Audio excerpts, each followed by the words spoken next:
এখন মানে বর্তমানে যে মানে পরিস্থিতিটা আছে, ধরুন এই যে বাংলাদেশ, বাংলাদেশের মধ্যে একটা মানে এটা আমার জানার খুব ইচ্ছা স্যার আপনার কাছ থেকে, যে ধরুন এই যে বাংলাদেশে তো ধরুন যে ক্ষমতা পরিবর্তন হলো, তো বাংলাদেশে ক্ষমতা পরিবর্তন হলো, তো ভারতবর্ষের মধ্যে বিশেষ করে পশ্চিমবঙ্গের মধ্যে কিছু নিউজ চ্যানেল আছে যারা এটাকে দেখালো যে বাংলাদেশের মধ্যে হিন্দুদের ওপর অত্যাচার হচ্ছে।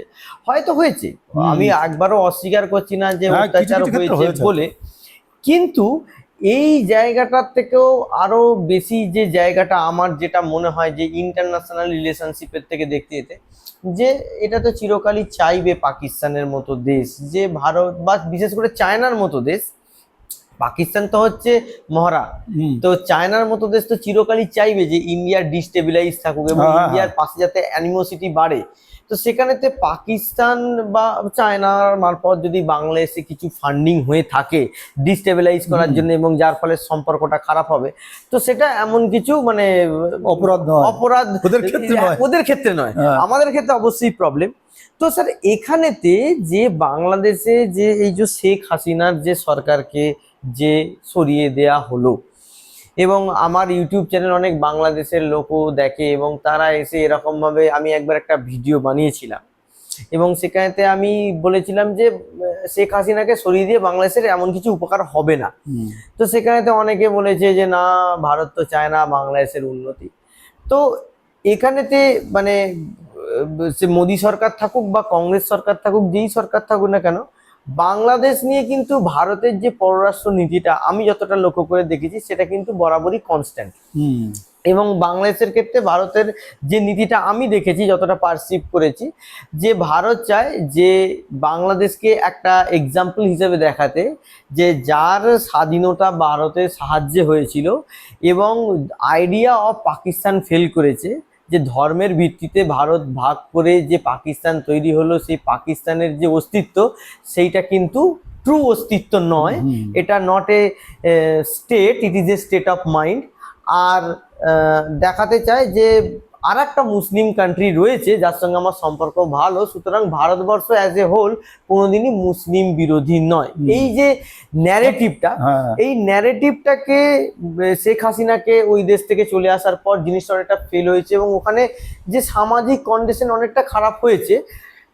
তো তার হাত ধরে খারাপ হয়েছে যে মোহাম্মদ ইউনিস, যে একজন নোবেল পুরস্কারও পেয়েছেন, কিন্তু আমার স্যার ভাবতে আশ্চর্য লাগে যে তিনি যে কাজটা করেন তিনি হচ্ছেন একটা ব্যাংকের লোক। হুম। তো সুদ নেওয়া তো স্যার ইসলামের ক্ষেত্রে হারাম। হুম। তো একজন সুদখোর ব্যক্তি যার রুটি রুজি চলে সুদের ওপর থেকে, সে একটি দেশের ক্ষমতার প্রধানেতে আসে এবং সে ইসলাম নিয়ে বলে এবং ইসলামের দোহাই দিয়ে জামাতের সাথে হাত মিলিয়ে বা আদার যে র্যাডিক্যাল যারা রয়েছে, তারা হয়তো পাকিস্তান মদতপুষ্ট, চায়না মদতপুষ্ট, তাদের সাহায্য নিয়ে শেখ হাসিনাকে বের করে দেয় যে ও ভারতের দালাল, এই কথা বলে।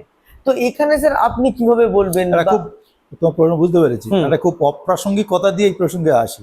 হ্যাঁ। খুব মজা করে আমরা একজন বলেছিলেন যে মুসলিম কান্ট্রিজগুলোতে রোজা তো খুবই গুরুত্বপূর্ণ একটা, মানে যেটা অব্লিগেটরি করতেই হ্যাঁ। হবে। তো পাকিস্তানে একটা দুপুরবেলা একটা লোক, আম লোক, একটা সাধারণ আম, ও রাস্তা দিয়ে যাচ্ছে আর খেতে খেতে, কিছু খাওয়া তো আমরা অনেক রাস্তায় খেতে খেতে যাই, খেতে খেতে যাচ্ছে।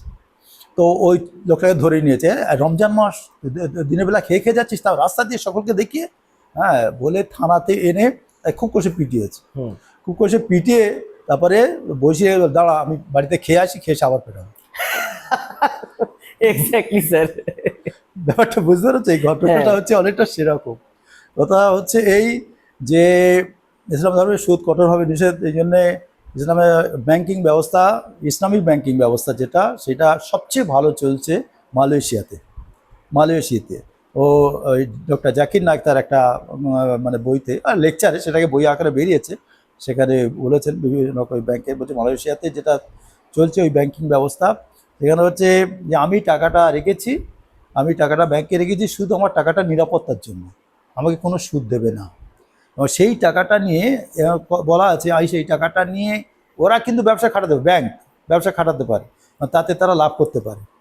হ্যাঁ, লাভ করলে সেই লাভ তোমাকে দেবে না।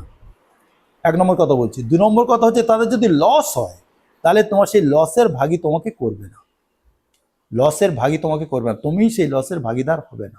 মানে তোমাকে লস হতে হচ্ছে না, কিন্তু তোমার যে লাভটা হচ্ছে সেই লাভটা তোমাকে দেবে না। মানে অনলি ফর সিকিউরিটি, সিকিউরিটি 1 নম্বর কথা। আপনার 2 টাকা নম্বর কথা হচ্ছে একটা অংশ তারা খুশি হয়ে, একটা অংশ তারা খুশি হয়ে কিন্তু দিতে পারে, বুঝতে পেরেছো?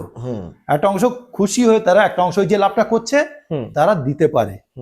হ্যাঁ। সে সামান্য লাভ করেছে, ব্যাংক হয়তো যে ব্যবসায় খাটিয়েছে হয়তো 30% লাভ করেছে, তোমাকে তাতে 5% দিতে পারে, ওটা কিন্তু সুদ হিসেবে না, ওটা ডিভিডেন্ড এরকম। আরেকটা ব্যাপার আছে, লাভ্যাংশ। আরেকটা ব্যাপার হচ্ছে এই ব্যাংক, কোনো ব্যাংক কি করে, হ্যাঁ ওদের কি মুদারা না কি বলেছে ব্যাংকটা, সেটাকে একটা অংশ হচ্ছে তুমি একটা ফিক্সড ডিপোজিট করছো, ফর ইনস্ট্যান্স 50 লাখ টাকা ব্যাংকে ইনস্ট্যান্স করছো, কি বলে ওই ইনভেস্ট করছো, ফিক্সড ডিপোজিট করছো, আর সেই টাকাটা তোমাকে ডাকবে ব্যাংক, আর একটা কোম্পানি সে টাকাটা চাইছে এই টাকাটা, এবং তোমরা দুজনে বসছো, ব্যাংকের সঙ্গে বসছো, ব্যাংকে বসে বলছে এই টাকাটা আমি, তোমার এই টাকাটা আমি কিন্তু ওই কোম্পানিকে দেব, ওই কোম্পানি যে লাভ করবে সেই লাভের একটা অংশ তুমি পাবে।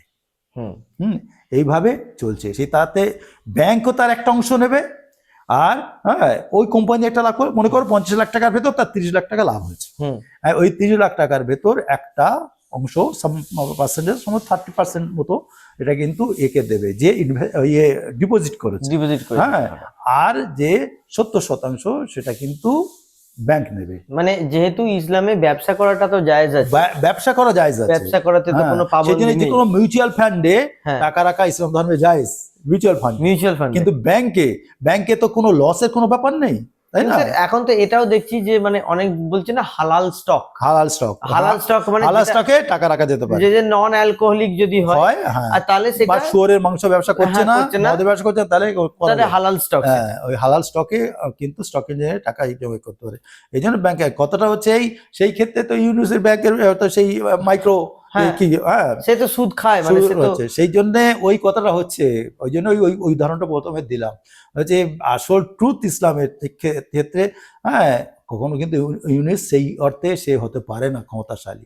তবে একটা কি ব্যাপার হচ্ছে বলো তো, আমার যেটা মনে হয়েছে, হ্যাঁ যেটা একটা ইমার্জেন্সি পিরিয়ডের মতো এটা করেছে, হ্যাঁ কারণ এখন হাসিনা যত হোক সেটা বিরাট জনপ্রিয়তা ছিল, তাকে সরিয়ে কাকে বসাবে, মানুষ গ্রহণ করবে না, ওর একটা আন্তর্জাতিক পরিচিতি আছে, সেই জন্য তাকে হ্যাঁ ওই কিছুদিন অ্যাডহক হিসেবে তাকে বসালো, তারপরে শান্ত হলে আবার ভোট হবে, তাকে সরিয়ে দেবে। এই জন্য বাংলাদেশের পরিস্থিতিতে যা অবস্থা, আমরা যতটা দেখছি যে পারসিভ করছি খুবই খারাপ অবস্থা, কারণ ইউনিসের এখন ক্ষমতার লোভ এসে গেছে, মানে সেও ছাড়তে চাচ্ছে না ভোট, আর যারা সেই খালেদা জিয়ার যে দল আছে তাকেও গুরুত্ব দিচ্ছে না, এখন খুব নড়বড়ে অবস্থা হয়ে দাঁড়িয়েছে, বুঝলেন? এখন ইসলামের মধ্যে একটা ব্যাপার আছে, অভ্যন্তরীণ একটা ব্যাপার আছে, যারা খুব বেশি অত্যাচারী হয়ে ওঠে। আমি তোমার একটা খুব মজার ঘটনার কথা বলি। আমি 2019 একটু আগে বললাম, যখন হজ করতে গিয়েছিলাম, সেই সময় কিছু বাংলাদেশের লোকের সঙ্গে সারা দুনিয়ার লোক তো আসছে, পাশাপাশি আর একটা কথা হচ্ছিল, কিনা তোমাদের তো হাসিনা তো ভালো নয়, বলছি বাদ দাও না, হাসিনা কি অত্যাচার জানো? কেন? বলে মানুষের কথা বলতে দেয় না, মানুষের একটা বিরোধিতা করার কোনো জায়গা নেই এখানে। মোদির বিরুদ্ধে, মোদি অনেক অন্যায় করছে ঠিক আছে, কিন্তু মোদির বিরুদ্ধে অনেক কথাও তো বলছে, মমতার বিরুদ্ধে অনেক সবাই হচ্ছে তাই বলছে ভোট, কিন্তু ওইরকম ভাবে হাসিনার বিরুদ্ধে করা খুব শক্ত ছিল ওখানে, বুঝতে পারছো? বাক স্বাধীনতার ব্যাপার একটা ব্যাপার বলি, আমাদের এখান থেকে জামাত গিয়েছে, আমাদের মসজিদের একজন ইমাম সাহেব, তিনি ওখানে গিয়েছিলেন, বিদেশে ওই তবলিগের জামাত, যা আমার এটা খুব পুণ্যের মনে করে মুসলমানরা, গিয়েছে সেখানে, বলছে আমাদের মসজিদে গেলেই বলে দিচ্ছে প্রথমে যে হাসিনার সম্বন্ধে কিছু বলা যাবে না,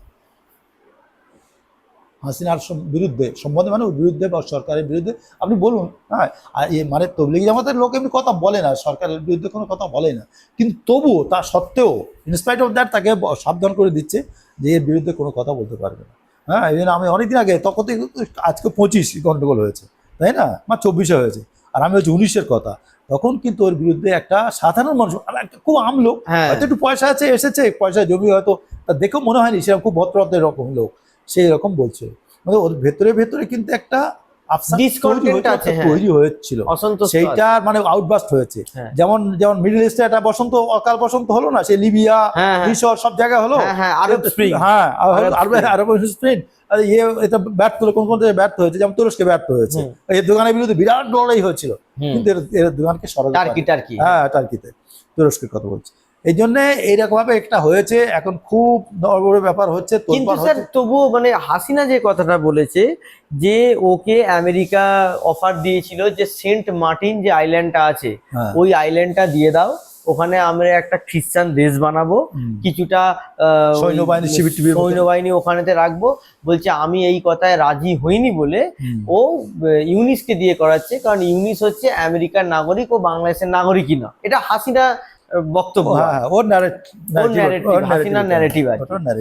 কিন্তু পরবর্তীকালে স্যার এটা দেখা গেছে যে সেন্ট মার্টিন যে আইল্যান্ড আছে, সেই সেন্ট মার্টিন আইল্যান্ডে ট্যুরিস্ট যাওয়া বন্ধ করে দিয়েছে। এবং আমি একটা বাংলাদেশের চ্যানেলেই রিসেন্ট দেখছিলাম যে ওখানে একটা মানবিক করিডোর করবে বলে, যারা রোহিঙ্গা আছে মায়ানমার থেকে যারা এসেছে তাদের রিপ্যাট্রিয়েট করার একটা ব্যবস্থা হচ্ছে। ওখানে এখন করছে। মায়ানমার তো রোহিঙ্গাদের নিতে চায় না। হ্যাঁ। এবার এ বলছে যে আমরা, তারা হচ্ছে দুস্থ মুসলিম, সোজা কথা। হ্যাঁ, ভীষণ রকমের দুস্থ মুসলিম, তারা সব ধর্মে কিন্তু মুসলিম। হ্যাঁ, আর বৌদ্ধ, মানে বৌদ্ধরা, অহিংস বৌদ্ধ যে কত হিংস্র হয়ে উঠতে পারে, তার সবচেয়ে বড় প্রমাণ হচ্ছে ওই কি মায়ানমার। আর রোহিঙ্গা। এটাও তাই করেছে, শ্রীলঙ্কাও মুসলমানদের উপর একটা হয়েছে। হ্যাঁ, হ্যাঁ, হ্যাঁ, বিরাট একটা recently। গন্ডগোল হয়েছে। আগে তামিলদের উপর হতো, হতো, কিন্তু এখন মুসলমানদের জিনিসটা উপর, এখন হ্যাঁ। শিফট করে গেছে। শিফট করে হয়েছে।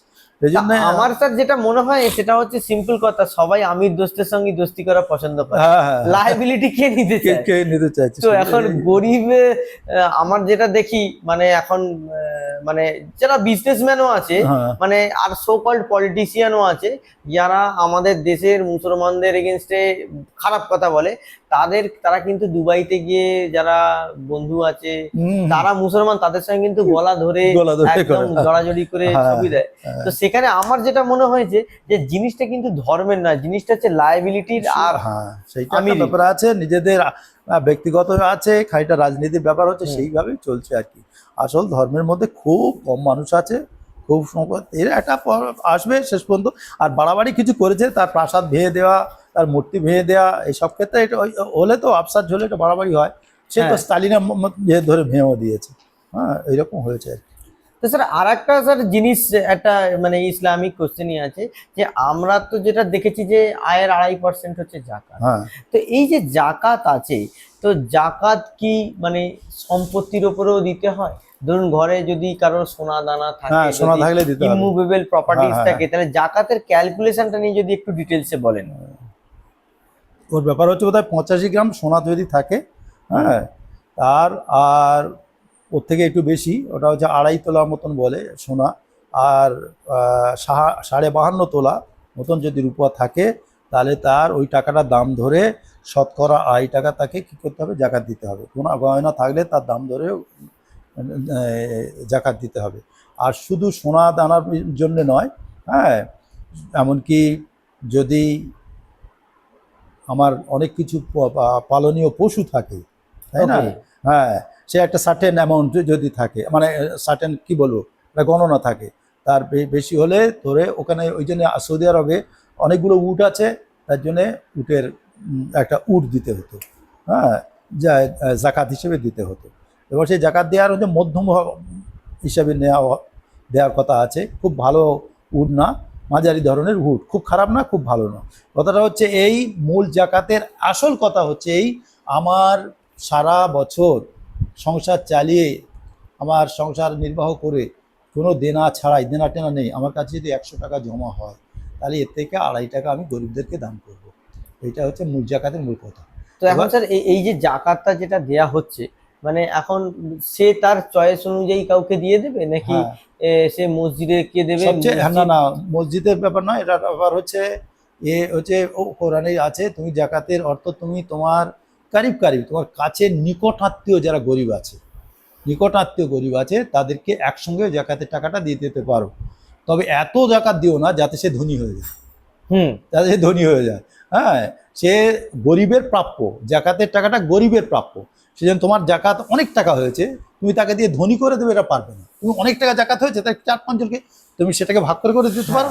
একজন তোমার খুব গরিব আছে তোমার আত্মীয়, তুমি মোটামুটি তাকে একজনকেও দিতে পারো। আর একটা ব্যাপার আছে, এই যে মাদ্রাসাগুলো চলে, যে মাদ্রাসা শিক্ষা কেন্দ্র, সেইখানটা মসজিদের প্রাপ্য নয়, কিন্তু জাকাতের টাকা দিয়ে মসজিদ বানানো যায় না। ওকে মসজিদের যারা ইমাম ওদের বেতনও দেওয়া যায় না, ওকে এটা দেওয়া যায় না। এটা গরিব মানুষদের প্রাপ্য, এটা গরিব মানুষরাই মানে প্রাপক, তাদের মানে এতিমখানাতে দেওয়া যেতে পারে। এতিমখানা দেওয়া যায়। এতিমখানা যারা অরফানেজ আছে সেখানে দিলে তারা তাদের হবে, হ্যাঁ, তারা মানুষ হবে, মানে মানে মানুষের যে ডিস্ট্রেস সেটা কমানোর জন্য, মানুষের কমার জন্য। কথাটা হচ্ছে এই জাকাতের খুব বৈজ্ঞানিক একটা কি আছে, যুক্তি আছে, ভিত্তি আছে। হ্যাঁ, মনে করো আচ্ছা, রিলায়েন্সের যে আম্বানি, তার কত কোটি টাকা মালিক, 1 লক্ষ কোটি টাকা, আরো বেশি হবে মনে হয়। তাই যদি হয় তাহলে তার 2,500 কোটি টাকা তার প্রতি বছর, 2,500 কোটি টাকা প্রতি বছর তার জাকাত দিতে হবে। বলো তো ওর 1% কি দেয়? না দেয় না। আর দিলেও কি করছে, সেই কোনো মন্দিরে দিয়ে দিচ্ছে, বড় সোনার একটা মুকুট করে তৈরি দিয়ে, ফর নাথিং তারা ব্যয় করছে, বা মন্দির বানিয়ে ফেলছে। কি হবে? ওই সেটাই কাজী নজরুল বলেছে না, ছেলের মুখে থুতু দিয়ে মায়ের মুখে দিস ধূপের ধোঁয়া। ছেলের মুখে থুতু দিয়ে মায়ের মুখে ধূপের ধোঁয়ার মতন হয়ে যাচ্ছে। জাকাত যদি দেওয়া হয়, আমাদের দেশে যা ধনী আছে, আদানির মতন, এইরকম বিড়লা, টাটা, সিঙ্গানিয়া, এরা যদি ঠিক ঠিক জাকাত পালন করে, বা মুসলিম বড় ধনী আছে তারা যদি পালন করে, দেশে অভাব আর থাকবে না। কিন্তু স্যার মানে জাকাত তো, এটা তো নিঃসন্দেহে জাকাতের যে উদ্দেশ্য যেটা আছে সেটা কিন্তু ওয়েলফেয়ার স্টেটেরই উদ্দেশ্য, মানে জাকাত খুবই ভালো একটা নেক জিনিস। এবার স্যার জাকাতের যে টাকাটা দেয়া হচ্ছে সেইটা কি অমুসলিমদের ক্ষেত্রে ব্যবহার করা যেতে পারে? যেতে পারে, গরিব মানুষ হলে দেওয়া যেতে পারে। মানে এইখানেতে কোনো ধর্মীয় কোনো যদি একদম গরিব, আমার পাশেই গরিব মানুষ আছে খুব, হ্যাঁ, তারা হচ্ছে দুস্থ, তাদেরকে দেওয়া যেতে পারে, অসুবিধা, এতে কোনো বাধা নেই। সেখানেতে কোনো হ্যাঁ, দেওয়া যেতে পারে, কোনো অসুবিধা নেই। এই জন্য এটা যে খুব শুধু মুসলমানরাই প্রাপ্য এরকম না। তো স্যার এবার স্যার আর একটা জিনিস যেটা আমরা দেখছি সেটা হচ্ছে যে এই যে ধরুন যে আপনার যে যখন একটা বাচ্চা হয়, বাচ্চাকে তো প্রথমে জন্মানোর পরবর্তী থেকে তার কাছে আজান দেয়, আর পরে আবার মারা যাওয়ার সময় বোধহয় হয়, আমি এরকম একটা বাংলাদেশের একটা নাটক বলছি, এটা খুব, এটা একটা সহজ সরল ব্যাপার। এটা হচ্ছে এই, মানে এটা রীতিও বলতে পারেন নাকি, মানে এটা কাস্টম। হ্যাঁ, এটা ব্যাপারটা হচ্ছে এই যে যখনই কোনো সন্তান জন্মগ্রহণ করছে, তুমি তার ডান কানে আজান আর বা কানে একামত দিয়ে দাও। হ্যাঁ, একামত জিনিসটা জানো না? এটা হচ্ছে আজান মানে হচ্ছে তুমি তাকে প্রথমে আল্লাহর কথা শুনিয়ে দাও, নামাজের কথা। আজান মানে তো আজানের জন্য, নামাজের জন্য ডাকা। হ্যাঁ, তাহলে তোমাকে নামাজের জন্য বলে দেওয়া হলো। আর ধরো আজকে এই জোহরের কি বলছিলাম, দুপুরের যে নামাজটা, এর জন্য আজান দেওয়া হয়েছে ঠিক 12:30টায়, আর নামাজ শুরু হয়েছে 1টা। ওই নামাজ যখন শুরু হওয়ার আগে ওই আজানের কথাগুলো ফের বলা হয় মসজিদের ভেতর, আস্তে আস্তে বলা হয়, আর মাইকে বলা হয় না। আমি সবাই শুনতে ওই যে বলা হয়, ওই যেরকম আজানের কথাগুলো সব বলা হয়, একটা কথা একটু শুধু বাড়ানো বলা হয়, কাত কামাতিস সালাহ, কাত কামাতিস সালাহ, এটা বেশি। এর মানে হচ্ছে এই যে নামাজ শুরু হচ্ছে তাড়াতাড়ি সব চলে এসো, এর মানে হচ্ছে এটা একামত। ওর ডান কানে আজান আর বা কানে একামত দিয়ে দেওয়া হয়, তার মানে তুমি নামাজের জন্য প্রস্তুত থাকো। আর ওই নামাজ তার শেষে পড়া হবে যখন সে মারা যাবে, ওই জানাজা, নামাজে জানাজা বলে, জানাজা। তার মানে তুমি তোমার নামাজ সময় জীবন ওইটুকুনি, তোমার আজানও দিয়ে দেওয়া হয়েছে, একামতও দিয়ে দেওয়া হলো, আর তোমায়, হ্যাঁ, তোমার নামাজ হলো জীবনের শেষে, এতটুকু তোমার মাত্র জীবন। এই যে স্যার যে মানে রাকা যেগুলো বলছিলেন, যে সকাল থেকে ধরুন 5টার যে নামাজ আছে, প্রথমেতে 2 রাকা পড়া হলো, তারপরে 4 রাকা পড়া হলো, এরকম করে। তো স্যার এই যে নামাজে জানাজা যেটা হবে, তাহলে সেটা কি মানে কোন নামাজটা, মানে ওই 5টা নামাজ কি টোটালটাই পড়া হবে, নাকি টোটাল রাকাটাই একবারে পড়ে নেওয়া? না, ওই প্রত্যেকবারে আলাদা আলাদা করে। ওই তো ফজর সকালে ভোরের বেলা যেটা একটা, ওই বললাম 2 রাকাত মতন পড়া অব্লিগেটরি, আর কিছু এক্সট্রা সে পড়তে পারে, এক্সট্রা আছে। তো নামাজে জানাজাতে কি হবে? ওই নামাজ জানাজাতে ওটা কিছু না, সেটা নামাজই না, যদিও নামাজ বলা হয়, নামাজ ওটা হচ্ছে শুদ্ধ যিনি মারা গেছেন তার জন্য আল্লাহর কাছে দোয়া করা, দোয়া আসলে বলা হচ্ছে নামাজ, কিন্তু ওটা নামাজ নয়। আমি সেটাই জিজ্ঞেস করতে নামাজ না ওটা, কারণ নামাজের জন্য খুব যেটা অত্যন্ত প্রয়োজনীয়, না হলে নামাজই হবে না, যেমন রুকু, যেখানেতে দোয়া করা হয় সেখানেতে জাস্ট তার জন্য দোয়া করা হয় যে ইনি যিনি মারা গেলেন আল্লাহ তুমি একে তাকে শান্তিতে রেখো, এইগুলো বলা হয় আরবিতে। এই হচ্ছে না, এই হচ্ছে হ্যাঁ। এটা তো স্যার আর একটা জিনিস যেটা আছে সেটা হচ্ছে যে আমরা মানে এটা দেখি যে এই যে মানে বর্তমান সমাজে যে শিক্ষা শিক্ষা নিয়ে ইসলাম কি বলছে, কারণ আমি স্যার যতটা দেখেছি ধরুন সূরা আল আখলাক, সূরা মুজাদিলা হুম। এবং সূরা আল বাকরা, এই সব সমস্ত কথা সব অনেক সূরাতে আছে। আছে। আমি ঘোড়ার কথা একটা কথা বলি, হুম হযরত মুহাম্মদ নবুয়ত পেয়েছিল 40 বছর বয়সে। হুম 40 বছর বয়স তিনি নবুয়ত মানে তিনি প্রফেট